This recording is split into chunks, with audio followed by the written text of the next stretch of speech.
दोस्तों, अमेरिका और ईरान के युद्ध के कारण पूरी दुनिया में महंगाई की मार देखने को मिल रही है। चाहे वो किसी प्रकार की खाने पीने वाली चीजें हों, चाहे एलपीजी गैस हो, जिसकी मदद से जो है हम आसानी से जो है खाना बना पाते हैं। लेकिन क्या आने वाले समय में पेट्रोल डीजल भी महंगा हो सकता है? यह एक बहुत बड़ा सवाल है। दोस्तों, ईरान ने जब से खाड़ी देशों जैसे कतर, यूएई और इसराइल जैसे देशों में जो है हमला किया है, तब से जो है क्रूड ऑयल में 30% की जो है बढ़ोतरी देखने को मिली है। वहीं जब से युद्ध शुरू हुआ है, तब से भारत में जो है क्रूड ऑयल की कीमत 10 से 15 रुपए बढ़ गई है। दोस्तों, बात करें भारत की, तो भारत ज्यादातर जो है यूएई, सऊदी अरेबिया, रूस और कतर जैसे देशों से जो है तेल खरीदता है। इन सभी देशों से जो औसतन जो निकलता है, उसे हम इंडियन बास्केट कहते हैं। वहीं भारत अपनी जरूरत का 85% क्रूड ऑयल और 50% एलपीजी गैस दूसरे देशों से जो है मंगाता है। इसीलिए जो है दूसरे देशों का युद्ध अब भारत में असर डाल रहा है। तो दोस्तों, चलिए अब जानते हैं कि क्या भारत में आने वाले समय में जो है पेट्रोल, डीजल और एलपीजी गैसों की कीमतों में हमें बढ़ोतरी देखने को मिलेगी या नहीं। तो दोस्तों, भारत में सबसे पहला बड़ा सवाल यह है कि भारत में जब भी जो है पेट्रोल डीजल की जो कीमतें बढ़ती हैं, जो भारत के लोग हैं, जो भारत की जनता है, सबसे पहले जो है सरकार को जिम्मेदार मानती है। उनका कहना ये होता है कि सरकार ने जो है पेट्रोल डीजल की कीमतें बढ़ा दी।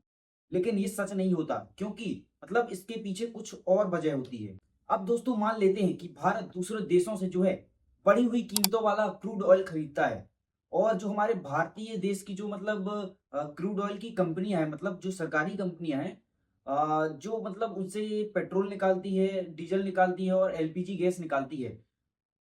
अब मान लीजिए जो है भारत ने दूसरे देशों से ही महंगा खरीदा है, तो कुछ ना कुछ करके मतलब मेंटेन किया जाता है। बट एक समय ऐसा आता है कि भारत सरकार को जो है इसके जो प्राइसेस है ना, बढ़ाने ही पड़ते हैं।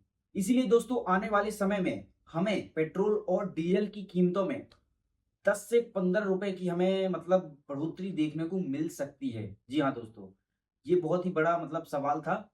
इसका जवाब है जी हाँ, मतलब बढ़ोतरी हमें देखने को मिल सकती है।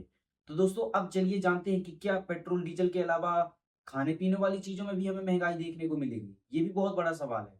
दोस्तों, जो क्रूड ऑयल होता है, उससे सिर्फ़ पेट्रोल, डीजल या एलपीजी गैस नहीं बनती। उससे बहुत सारे जो है प्रोडक्ट भी बनते हैं, जैसे प्लास्टिक की वस्तुएँ बनती हैं, खाद्य पदार्थ वाली जैसे कुछ चीज़ें बनती हैं, और जैसे हम अपने घर में जो है पेंट करने के लिए जो पेंट यूज़ करते हैं, वो भी जो है क्रूड ऑयल से ही बनता है। इसीलिए जो है इसका असर खाने-पीने वाली चीज़ों में ही पड़ेगा। दोस्तों, भारत के लिए सबसे बड़ी चुनौती है स्ट्रेट ऑफ हॉर्मुज़ का बंद होना। अमेरिका और ईरान के युद्ध के बाद जो यह रास्ता है, यह इसे जो है मतलब ईरान ने बंद कर दिया है। क्योंकि दुनिया का 20% ग्लोबल सप्लाई इसी रास्ते से होती है, और जब से यह रास्ता बंद हुआ है, उसके बाद जो है ग्लोबल सप्लाई रुक गई है। इसीलिए यह दोस्तों बहुत ही बड़ी अब प्रॉब्लम बन गया है। अब दोस्तों, देखना ये है कि ये संकट कब तक बना रहता है।